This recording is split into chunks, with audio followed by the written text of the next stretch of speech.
마태복음 21장 12절에서 22절 말씀 가지고 다 받을 것이다 라는 제목으로 함께 은혜 나누고자 합니다. 예수님께서 예루살렘에 입성하실 때 수많은 무리들이 호산나 다윗의 자손이라고 외치며 따랐습니다. 하지만 예수님은 큰 무리들의 생각처럼 예루살렘을 재건하고 다시 위대한 나라로 세우기 위해 입성한 것이 아닙니다. 스가랴 14장 예언대로 시온산에 서지 않고 감람산 즉 올리브산에 서신 분이라고 했기 때문입니다. 스가랴 14장은 보라 날이 온다 여호와를 위하여 라는 말로 시작을 합니다. 이스라엘의 종교 지도자들은 말로만 여호와를 위하여를 외쳤지만 사실 그들은 우리들을 위하여라고 외친 사람들입니다. 그래서 여호와의 발이 그런 성전이 있는 시온산에 서지 못하고 그 건너편에 있는 올리브산에 섰다는 것입니다. 올리브산과 시온산은 마주보고 있는데요, 시온산 동편 건너편에 있는 것이 올리브산입니다. 시온산은 악한 유대교 지도자들에게 더럽혀졌기 때문에 하나님께서 그곳에 서실 수 없다는 것입니다. 그래서 예루살렘을 빠져나와 감람산에 서 있는 여호와의 발 아래로 피한 이스라엘의 남은 사람들을 위해서 시온산에 서 계신 예수께서는 감람산에 서 계신 예수께서는 시온산에 있는 자들과 전쟁을 선포하시는 내용입니다. 오늘 말씀은 예루살렘 동편 감람산에 서셨던 예수께서 우리들을 위하여 예루살렘에 입성하셔서 시온산으로 들어가시는 장면입니다. 이는 스가랴 예언대로 시온산에 있는 악한 자들과 전쟁을 벌이시는 장면입니다. 따라서 오늘 말씀은 바로 말로만 우리들을 위하여라고 외쳤지만 그런 자들은 멸하시고 진짜로 여호와를 위하여라고 외칠 남은 자들의 공동체를 세우려고 상징적인 행동을 하신 겁니다. 진정한 예배 공동체를 회복하고 믿고 간구하면 모두가 다 받는다는 것입니다. 이 말씀을 보면서 우리는 어떻게 하면 우리가 기도하는 모든 것을 다 받을지 생각해 보도록 하겠습니다. 12절에서 13절은 성전을 청결케 하시는 내용입니다. 예수께서 예루살렘에 들어가신 뒤 바로 시온산에 있는 성전으로 들어가셨습니다. 예수께서 성전에 들어가셔서 성전에서 사고 파는 사람들을 다 내쫓으셨습니다. 성전은 바깥마당과 안마당으로 되어 있는데요, 바깥마당은 이방인과 여인들의 뜰이고요, 안마당은 유대인 남자들의 뜰입니다. 바로 그래서 여기서 성전뜰이란 바깥마당인 이방인들의 뜰입니다. 예수께서는 성전 바깥마당에서 상인들만 내쫓은 것이 아니라, 파는 사람만 내쫓은 것이 아니라 사는 사람들까지 다 내쫓았다고 했습니다. 돈 바꾸는 사람들과 탁자와 비둘기 파는 사람들의 의자도 뒤엎으셨다고 했습니다. 이 구절의 초점은 내쫓았다는 데 있지 않고 예수께서 분노하셨다는 데 있습니다. 예수께서 분노하신 것은 그러한 행위 자체가 잘못되었다는 뜻이 아니라 그 장소가 잘못되었다는 것입니다. 그렇기 때문에 흔히 예수님의 이러한 행동들은 근본적으로 사고 파는 것을 반대한 것이 아니라 그것이 이방인의 뜰인 성전의 영역 안에서 이루어졌기 때문이라고 말들을 합니다. 그러나 성전에서 희생제물을 살 수 있게 해준 것은 이런 뜻입니다. 본래 멀리서 희생제물을 갖고 왔는데 불합격 판정받으면 다시 멀리 돌아가야 되는 것입니다.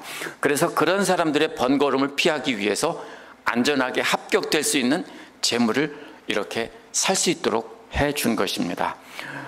더구나 성전의 이방인들이 장터가 된 것은 항상 있던 일이 아니라 오직 명절에만 며칠만 그렇게 허용했던 것입니다. 후대 유대교 랍비들의 문서를 보면 이러한 일들이 본래 성전 건너편에 있는 올리브산에서 하도록 제한되어 있었다고 합니다. 그런데 예수님 당시 그것을 성전 바깥마당으로 옮긴 것입니다. 그런데 이 당시에도 이미 예수님 말고도 그것에 반대하는 사람들이 상당수가 있었을 것입니다. 그러나 이는 또 어떤 문제가 생기냐면 올리브산에서 흠없는 재물을 샀더라도요, 끌고 오는 과정에서 누군가가 부정한 사람을 만나게 되면 또 부정하게 돼서 그 재물은 불합격입니다. 그러한 번거로움을 피하기 위해서 처음에는 좋은 뜻으로 돕기 위한 마음으로 그렇게 했다고 볼 수가 있습니다. 그렇다면 예수님의 분노는 물건을 성전에서 사고 팔았다는 것에 있지만 그 근본을 파고 들어가 보면 그 분노는 더 깊은 곳에 있습니다. 예수님의 근본적인 분노는요, 두 가지로 생각해 볼 수 있습니다. 먼저 성전 이방인 뜰에서 사고 파는 소리가 성전 앞마당에서 기도하는 사람들의 기도를 방해했다고 볼 수 있습니다. 그러나 그렇게 되려면 예수께서 이미 성전 앞마당에 들어가서 기도하시다가 시끄러운 소리에 방해가 돼서 다시 나와서 이제 뒤엎으셨다는 뜻이 돼야 됩니다. 그러나 예수께서는 성전 바깥마당에 계시면서 분노하신 겁니다.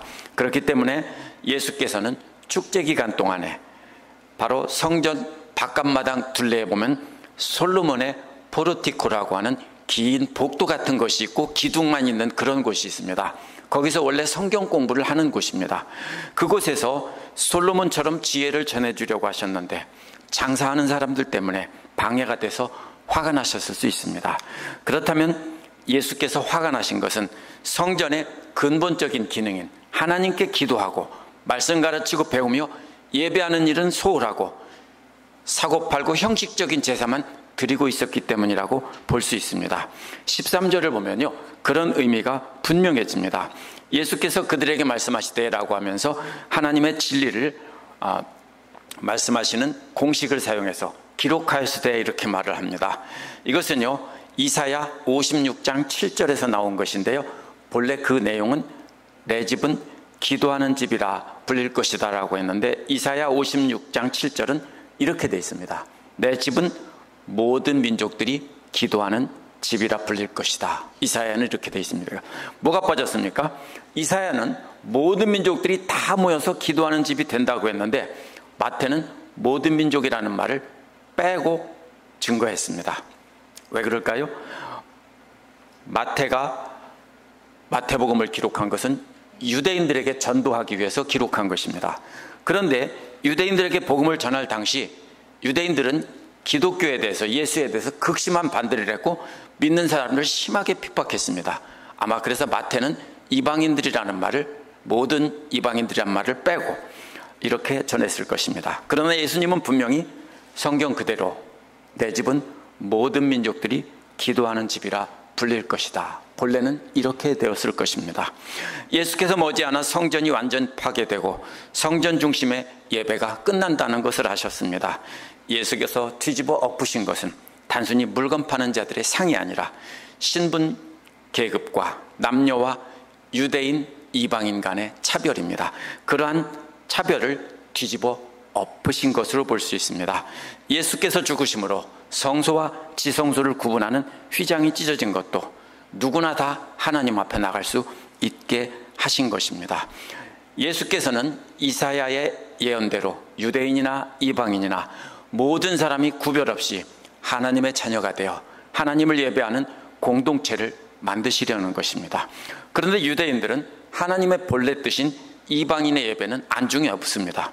본래 하나님께서 성전을 만들으라고 하는 것은 이방인들과 유대인들을 구별해서 이방인들도 와서 기도와서 하면서 하나님 앞에 나올 수 있게 했습니다.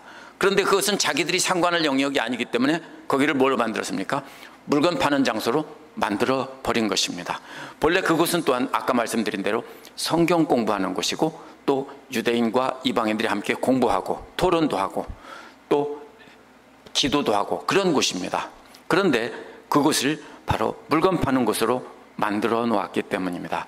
그래 놓고는 자기들은 성전 앞마당에 들어가서 기도했기 때문에 분노하신 것입니다. 이사야의 말씀대로 하나님의 성전은 모든 민족이 기도하는 집이기 때문입니다. 이것은 21장 9절부터 돌아봐야 됩니다. 길바닥에 옷을 펴고 호산나 다윗의 자손이여라고 외친 무리들에게서도 이 똑같은 마음을 우리가 읽을 수 있습니다. 그들은 대부분 유대인 중에서 하층민들입니다. 이러한 유대인들은 하나님의 뜻에 따라 모든 만민을 구원하는 일은 관심이 없습니다. 자기 민족만 잘 살게 해줄 메시아라고 생각해서 다윗의 자손에게 호산나를 외치며 환영했던 것입니다. 이방인들이 기도한 성전 바깥마당을 장터로 만든 것은 유대인의 상류층 종교 지도자들입니다. 그런데 그들의 마음에도 이방인들을 배려하는 마음이 전혀 없었습니다. 하나님께서는 이방인들도 하나님께 예배하러 나올 수 있도록 성전을 지으라고 했는데 이방인 애들을 옛날 한국의 5.1장 난전처럼 난장판으로 만든 것입니다. 따라서 예수님의 분노는 모든 민족이 모여 하나님을 예배할 공동체를 회복시키는 메시아로 보지 않고 자기들만 잘 살게 해줄 메시아로 보고 예수님이 메시아가 아니라고 거부한 것에 대한 분노라고 볼 수 있습니다. 그래서 예수께서는 너희는 그것을 강도의 소굴로 만들었다라고 하신 겁니다. 이것은 예레미야 7장 11절에서 나온 말씀인데요. 예레미야를 인용하신 것은 형식적인 예배를 드리면서 하나님께서 회복시켜 주신다는 잘못된 확신을 책망한 것입니다. 유대인들은 예레미야의 예언을 듣지 않고 형식적으로 예배드리면서 하나님께서 자기들을 회복시켜 준다고 했습니다. 그래서 거기에서 원어에서 강도라는 말은요, 돈을 빼앗는 강도가 아니라, 이 말은 예수님과 함께 십자가에 달렸던 반란군 지도자들을 뜻하는 말입니다. 이들은 무력으로 이방인을 몰아내고 유대인의 나라를 독립시키려고 했던 사람들입니다. 이들은 유대민족만 위대한 하나님의 백성이라고 생각했던 민족주의자들입니다. 그렇기 때문에 성경 해석자들이 대부분 강도의 구렬로 만들었다는 것을 단순히 장사꾼들이 값 올려 팔았다는 것을 의미한다기보다는 성전을 무장항쟁 독립투사들의 요새로 만든 것을 고소하고 있다고 해석합니다. 그러나 예수님 당시 성전은 무장항쟁 투사들의 요새가 아니었습니다. 그 뒤에 유대 로마 전쟁 때 본격적으로 그렇게 되었고, 그 이전에도 전쟁이 있을 때마다 무장항쟁 투사들은 성전에 모여서 성전을 본거지로 삼았습니다. 그렇다면 예수님께서는 주로 상징과 비유로 가르치시던 비유로 이해할 수 있습니다. 성전을 지배하던 대제사장들과 율법학자들이 반란군이라는 뜻입니다. 그들이 반란군의 지도자라는 뜻입니다. 성전을 지배하던 유대교 지도자들이 누구를 상대로 전쟁합니까? 하나님을 상대로 반란을 일으키며 싸우고 있다는 의미입니다. 유대교 지도자들이 자기들의 유익을 위해서 유대민족을 위하여라고 외치자 하층민들 모두 다 역시 위하여라고 따라서 외쳤을 것입니다. 예수님 앞뒤에서 호산나 다윗의 자손이라고 부르짖던 무리들 역시 똑같은 생각을 갖고 있던 사람들이었기 때문입니다. 신분 고하를 막론하고 예수님 당시 유대인들은 전부 반란군이었습니다. 하나님께 대한 반란군이었습니다. 무장항쟁에서 로마와 싸우던 독립투사처럼 그들은 직접 싸움에 참여하지 않았을 뿐입니다. 따라서 예수님 당시 유대인들은 사두개파나 바리새파나 열심당이나 상관없이 똑같이 유대민족의 나라를 회복시켜야 된다는 것이었고요, 바리새파 사람들은 말씀을 통해서 회복시켜야 된다는 것이고, 열심당은 무력을 통해서 회복시켜야 된다는 것뿐입니다. 모두가 다 민족주의자들입니다. 그래서 이들은 바로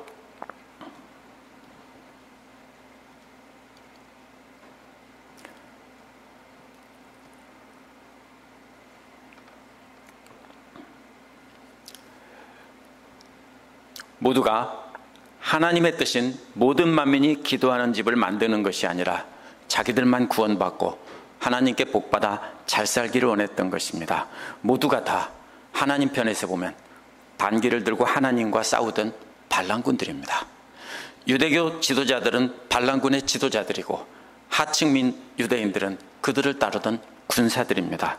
모두가 다 하나님의 뜻과는 상관없이 하나님 말씀을 자기들 뜻대로 해석하고 자기들만 하나님의 백성이라며 이방인들을 멸시한 것입니다. 그래서 이방인을 위해서 만들어 놓은 성전 바깥마당을 시장바닥으로 만들어버린 것입니다. 성전을 그렇게 만든 중심은 대제사장들과 율법학자들입니다. 그들이 성전을 하나님 나라를 유대민족의 나라로 만들려는 우두머리이기 때문에 성전을 그들의 요새로 만들었습니다. 그래서 예수님께서는 그들에게 강도의 구렬로 만들었다고 하신 겁니다. 14절에서 17절은 항의하는 유대교 지도자들과 예수님의 대답이 나옵니다. 계속해서 예수님께서는 이방인들에 계십니다. 소경과 전은 자들은 안뜰에 들어갈 수 없기 때문입니다. 소경과 전원자들은 유대인들이었지만 흠이 있는 자들이었기 때문에 하나님께 나가서 예배할 수 없었습니다. 예수께서는 그들을 치료하셔서 성전 안뜰인 유대인의 마당에 들어가서 예배할 수 있는 존재로 회복시켜 주신 겁니다. 그렇다면 21장 9절에서 호산나 다윗의 자손이라고 부른 것에 이어서 이번에도 예수가 바로 메시아라는 것을 알리는 사건입니다. 이러한 일은 하나님이 아니면 할 수 없는 일이기 때문입니다. 예수님으로부터 치료받은 사람들은 성전 앞마당에 들어가 하나님을 예배할 수 있는 존재로 회복이 된 것입니다. 소경과 전원자들이 치료받은 일은요 15장 31절에도 나옵니다. 15장 31절은 예수가 바로 메시아라는 것을 알리는 기적이었습니다. 메시아이신 예수께서는 성전 바깥마당을 시장바닥에서 상업의 중심지에서 치료의 중심지로 바꾸신 겁니다. 이제 성전 바깥마당은 하나님 말씀을 가르치고 사람들을 치료하고 회복시키는 성전의 본래 기능을 회복한 것입니다. 그러자 대제사장들과 율법학자들이 두 가지를 보고 분노했다고 했는데요. 먼저 본 것은 예수께서 행하시는 놀라운 일입니다. 그들이 소경을 치료하는 예수님의 모습을 직접 보았습니다. 구약 어디에도 예언자들이 소경을 치료했다는 이야기가 나온 데는 단 한 군데도 없습니다. 그렇기 때문에 예수께서 이들을 치료한 것은 하나님의 임재가 분명하다는 증거입니다. 그렇다면 성경을 잘 아는 대제사장들과 율법학자들은 이러한 놀라운 기적을 보고 하나님께서 우리 가운데 오셨다며 하나님께서 육신을 입고 이 땅에 오신 분이 바로 예수라고 찬양을 했어야 옳습니다. 그런데 이들은 그것을 보고 분노를 했습니다. 두 번째로 이들이 본 것은 호산나 다윗의 자손이여라고 아이들이 외치는 것입니다. 이 아이들은요 어린아이들이 아니라 청소년기에 있는 아이들인데요, 성전 마당에 와서 그들에게 팔에다가 하나님 말씀을 감아주고 이마에다가 하나님 말씀이 담긴 통을 메어주면서 이들을 이렇게 이제 어른이 되어가는 과정에서 이렇게 하는 그런 의식 같은 걸 합니다. 바로 그런 아이들일 것입니다. 그런데 이들이 이렇게 외친 것은 바로 호산나 다윗의 자손이라고 예수님이 입성할 때 외치던 소리를 기억했다가 외치는 것일 수 있습니다. 그러나 아이들은 단순히 그렇게 흉내낸 것이 아니라 예수께서 바로 소경을 치료하시는 것을 보고 아이들은 예수가 바로 성경에 예언된 메시아라는 걸 알고 찬양한 것입니다. 그렇다면 대제사장과 율법학자들은 이 어린아이들보다 성경을 더 모르는 무식한 바보라는 뜻입니다. 만약 그런 바보가 아니라면 알면서도 찬양 대신 의도적으로 분노했다는 뜻입니다. 그렇다면 이들은 하나님을 향해 든 반기를 든 반란군의 지도자들입니다. 이들의 분노는 예수님에 대한 것이 아니라 바로 하나님에 대한 것입니다. 분노한 이들이 예수님께 따진 것은 뭐라고 했습니까? 저들이 뭐라고 말하는지 듣고 있소라는 것입니다. 예수께서 자신에 대한 아이들의 찬송 소리를 듣고 당연히 분노했어야 된다는 뜻입니다. 하나님의 집이 기도하는 집이라며 본래 기능을 잃은 것에만 분노하지 말라는 것입니다. 그들은 예수님의 분노를 인정하고 있습니다. 예수님께서 분노하신 것을. 그러나 당신이 그렇게 분노한다면 또 한 가지 분노했어야 되는 것은 당신을 향해서 하나님께 드리는 찬양을 드린 것에 대해서 분노를 했어야 되지 않느냐는 겁니다. 그런데 당신이 잘나서 성전과 예배를 회복시켜야 된다고 이 난리를 치면서 어째서 하나님이 받으실 찬송을 당신이 받느냐, 이런 뜻입니다. 그러자 예수께서는 그들에게 그렇다라고 대답하시며 시편 8편 2절을 인용하셨습니다. 그것은 어린아이들과 젖먹이들의 입으로부터 나오는 찬미를 온전케 하셨나이다 함을 너희가 읽어본 적도 없느냐라는 것입니다. 이 구절은요, 이 시편 구절은 유대인이라면 어린아이들까지 다 암송하고 있는 구절입니다. 예수께서는 성경을 최고로 잘 아는 유대교 종교 지도자들에게 이 유명한 시편 구절도 읽어보지도 않았느냐 이 바보들아 라고 이렇게 조롱하고 책망하시는 겁니다. 어린아이란 아직 말을 못하지만 젖은 뗀 아이, 말을 못하는 아기들이고요, 이제 아장아장 걸어다니는 아기들이라고 볼 수 있습니다. 젖먹이라는 것은 걷지도 못하면서 엄마 젖만 물고 있는 아이들을 가리킵니다. 앞에서 말한 예수님께 찬양 드린 청소년기 아이들보다 이들은 훨씬 어린 아이들입니다. 찬미를 온전케 했다는 말은요, 원어에서 이런 뜻입니다. 온전케 했다는 말은 수리했다는 뜻입니다. 고장난 찬미를 수리했다는 것입니다. 어떻게 고장났습니까? 어른들이 찬미를 망가뜨렸습니다.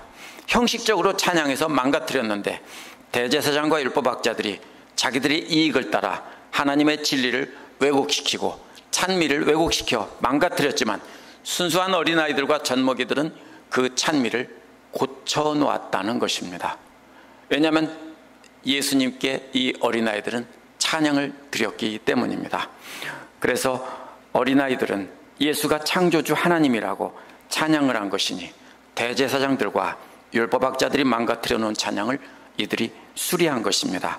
이러한 어린아이와 젖먹이들은 예수님의 제자들을 비유적으로 말한 것으로 볼 수 있습니다. 예수께서는 그들을 남겨두고 성 밖으로 나가 베다니에 들어가서 밤을 지새셨다고 했습니다. 예수님께 신성모독이라고 항의하던 대제사장들과 율법학자들을 무시하고 그냥 내버려두고 그냥 나와버렸다는 것입니다. 아직 논쟁할 때가 아니기 때문에 그냥 떠난 것입니다. 18절에서 22절은 무화과나무를 저주하신 예수님의 모습이 나옵니다. 예루살렘 성 밖에 베다니에서 주무신 예수님은 다음날 아침 일찍 일어나서 성으로 들어가셨습니다. 그런데 성으로 들어가실 때 배가 고프셨다고 했습니다. 길가에 서 있는 한 무화과나무를 발견하고 다가갔습니다. 그런데 그 나무에는 잎사귀만 있고 아무것도 없는 것을 발견했다고 했습니다. 그래서 나무에게 말하기를 이제부터 영원히 내게서 열매를 얻지 못할 것이라고 저주하셨는데 그 무화과나무가 즉시 말랐다고 했습니다. 무화과나무는 본래 이스라엘을 상징하는 나무입니다. 그렇기 때문에 열매 맺지 못하는 이스라엘에 대한 종말론적인 심판의 계시라고 이렇게 해석을 합니다. 특별히 이스라엘을 대표하는 사람들인 대제사장들과 율법학자들을 상징하는 것입니다. 이를 본 제자들은 깜짝 놀라서 어찌하여 무화과나무가 즉시 말랐습니까? 라고 물었습니다. 제자들의 질문의 초점은 무화과나무를 마르게 어떻게 할 수 있었는지, 그 능력이 어디서 온 것인지 물은 겁니다. 그러자 예수께서는 대답하시며 말씀하신 것은 바로 내가 진정으로 너에게 말한다. 하나님의 진리를 말씀하실 때 하시는 공식을 가지고 말씀하십니다. 만약 너희가 믿음을 가지고 있고 의심하지 않으면 이라는 것이 조건입니다. 그 조건은 무슨 뜻이냐면요, 의심한다는 말은 본래 두 가지를 들고 어느 것이 옳은지 비교해보고 재어본다는 뜻입니다. 그것이 바로 의심한다는 뜻입니다. 그래서 믿음을 갖는다는 것은 하나님의 능력을 믿는 것입니다. 그런데 그 믿음을 가지고 이것이 이루어질까 안 이루어질까 잰다면 그것이 바로 믿음이 없는 것이고 의심하는 것입니다. 그래서 그렇게 하지 않으면 이 무화과나무의 행한 일뿐 아니라 산을 들어 바다에 던지우라고 해도 그대로 된다는 겁니다. 이게 무슨 뜻일까요? 그래서 보통 이것은 불가능하다, 것을 가능하게 한다는 속담과 같은 표현이라고 말을 하고요. 어떤 사람들은 이 말씀하시는 산은 올리브산이고 바다는 올리브산에서 보이는 사해라고 말을 하기도 합니다. 그러나 그렇게 해석하면 앞부분과 연결이 안 됩니다. 유대교 지도자들과 다툰 것과 연결이 안 됩니다. 그렇기 때문에 이 산은 분명히 시온산, 성전이 있는 시온산입니다. 앞으로 몇십 년 후에 예루살렘 성전이 완전히 파괴됩니다. 예수님의 가르침과 기적을 기억하고 있던 증인들이 죽어갔기에 그 복음서를 기록하던 때가 AD 70년경인데 그때 유대 로마 전쟁이 일어나서 예루살렘 성전이 완전히 파괴됩니다. 산을 옮기는 믿음의 비유를 말씀하신 뒤 그 의미를 설명하십니다. 그 의미는 뭐든지 다 받는다는 겁니다. 그러나 이것은 절대로 도깨비 방망이란 뜻이 아닙니다. 그렇기 때문에 이 말씀을 가지고 믿기만 하면 다 소원이 이루어진다고 말하면 안 됩니다. 소원이 이루어지지 않은 사람에게는 너희에게는 믿음에 부족하고 의심해서 그래라고 말해서도 안 됩니다. 왜냐하면 예수께서 분명히 이렇게 말씀하셨기 때문입니다. 원어에서 너희란 복수이기 때문에 너희들, 즉 제자들의 공동체를 가리키는 말입니다. 제자들이 공동체가 함께 모여서 기도할 때 이런 뜻입니다. 13절에서 내 집은 기도하는 집이라는 것과 여기서 기도라는 말을 연결해서 이해해야 됩니다.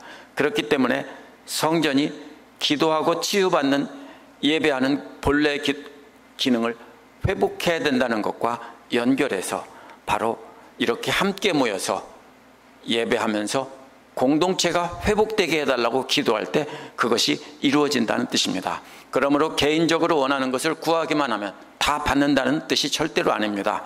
성전에서 모여 물건을 사고 팔고 돈 바꾸는 일과 같은 개인적인 복에 매달리지 말고 모든 민족이 다 함께 하나님의 집에 모여 하나님 원하시는 진정한 믿음의 공동체가 회복되는 것과 관련해서 함께 모여 기도할 때는 다 이루어진다는 뜻입니다.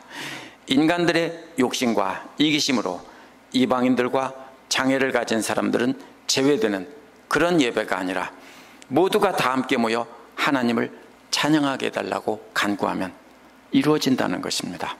예수께서 시온산에서 분노하셔서 유대교 지도자들과 전쟁을 벌이신 것은 예수님 당시 유대인들이 하나님 말씀에 따라 예배하는 공동체를 세운 것이 아니라 이방인과 여자들은 제외하고 또 자기들이 죄인이라고 생각하는 사람들도 제외하고 자기들끼리만 예배하는 공동체를 만들었기 때문입니다.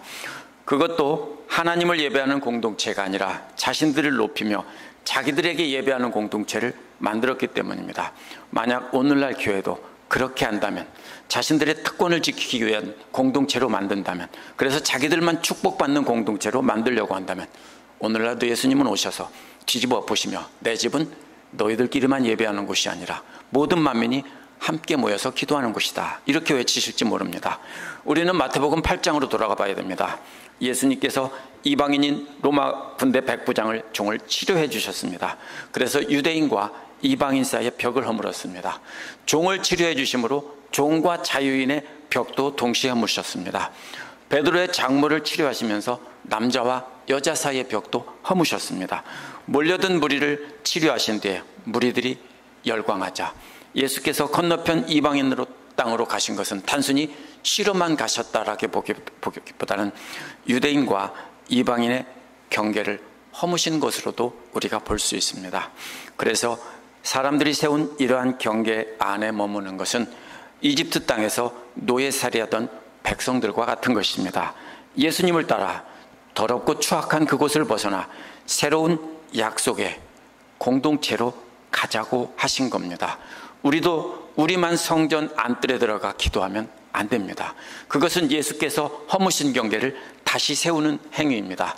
우리는 우리가 세운 경계선을 벗어나서 예수님을 따라가야 합니다. 그렇기 때문에 예수께서는 19장 21절에서 부자 청년에게 소유를 포기하고 따라오라고 했습니다. 20장 17절에서는 으뜸이 되고자 하는 자는 종이 되어야 한다고 하신 겁니다. 더러워진 시온산에서 빠져나와 감람산에 서 계시는 하나님의 발밑으로 피해야 한다고 하신 겁니다.